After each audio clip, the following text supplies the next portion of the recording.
Good day, everyone. Sorry I missed you last week. So what I will do, as usual, is to combine our readings for last weekend with this weekend. It's all about Lent anyway. We have very surreptitiously glided into yet another Lenten season, very quietly and very early in the year as well. Ash Wednesday just snuck up on us, and here we are. But my question to all of us is, over the past few years, what difference did Lent really make in our lives? Did we really change? What difference did it make? Or are we the same person that we were last year and the year before? We are told in the reading last week that the Spirit drove Jesus into the desert and that he subsequently spent a period of time there. The desert ought to be a discomforting place, a place that really makes you tune into your inner self. It is a place where all the trappings are taken away, all your creature comforts are removed. Talk about a one-star hotel. But I wonder, on the other hand, whether Lent, and by extension this desert experience, has become a bit too familiar with us.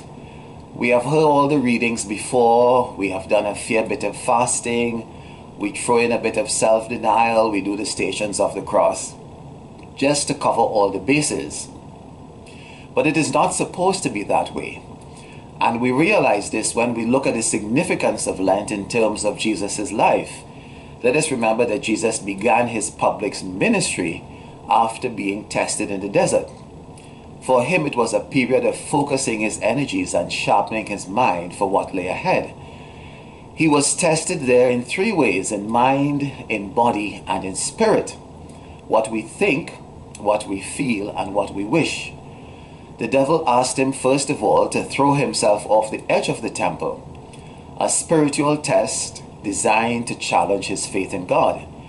Then he promised to turn stones into bread to test his physical needs. And finally he took him up to the edge of the temple and showed him all the kingdom of the earth and promised him that he would give him all of this if he would bow down and worship him. A test of Jesus' imagination, the capacity of the mind to include or exclude the presence of God. And it is said, that these three tests are the tests that challenge our most basic human needs. Our need for food, our need for power and control, and our need for security. And Jesus responds to each of these tests by making reference to God, his Father. Because ultimately, it is God who provides our interior needs. It is God who empowers us. And it is God who is our ultimate security.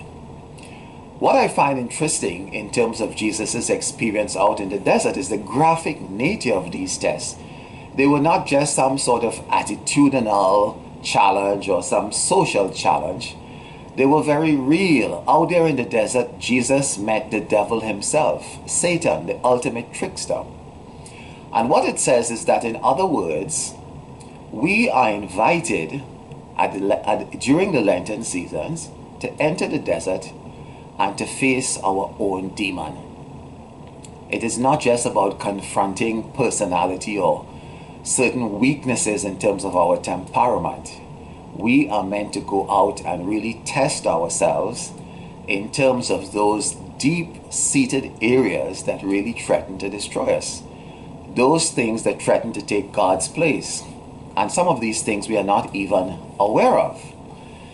I want to concretize this by throwing out some examples of what I'm talking about. For instance, are you an envious person? Lent is a time to ask this very searching question. Do you find yourself comparing yourself to others and you find that you come up short? Are you resentful of other people's success? And can you, when you see that people can do something better than you, are you okay with that? Secondly, are you an angry individual? How are you in the forgiveness mode? Have you forgiven your father? Have you forgiven your mother? Have you forgiven your father for his lack of support, his lack of love or affection or attention? Have you forgiven him for his lack of time, for not giving you his companionship?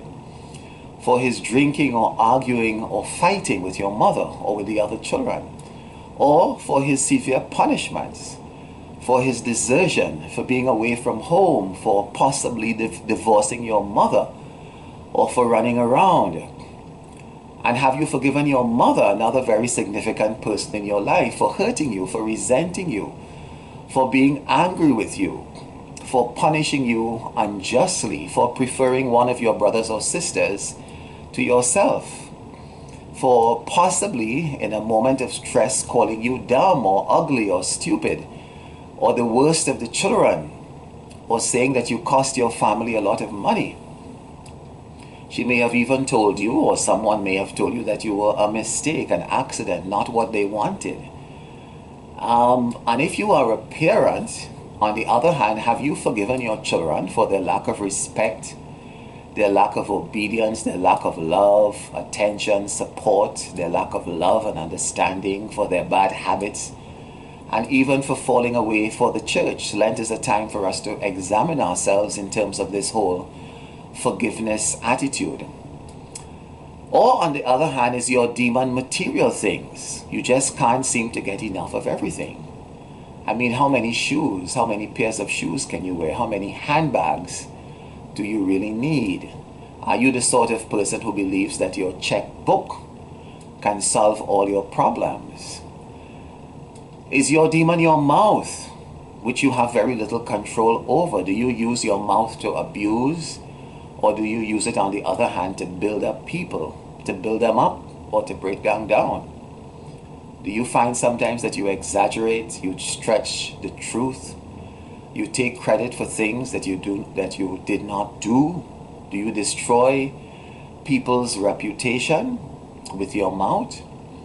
So these are some of the deep-seated areas that we are called in the Lenten season to really examine ourselves on, and to really search within and see where we are, because we are called to be God's people. Let us in this Lenten season humble ourselves, put aside our self-righteous attitude, and look at ourselves as we are, seeking God's forgiveness and God's grace in making change. This weekend, Lent asks us, what are we doing for this Lenten season? What practices have you decided to engage in? And there are some Lenten seasons I feel we ought to simply focus on the simple things. I was reading a nice article on the theological magazine called America, and this Jesuit priest said that one of the things that we can do in Lent is simply to be kind. To be kind. Forget about giving up this and doing that. Just be kind. And he broke down what he meant by kindness. He said, for instance, don't be a jerk, right? Don't be the kind of person who likes to whine and complain about every little thing. The kind of person who, when they are sour, they take out that attitude on other people. That is what he meant by being a jerk.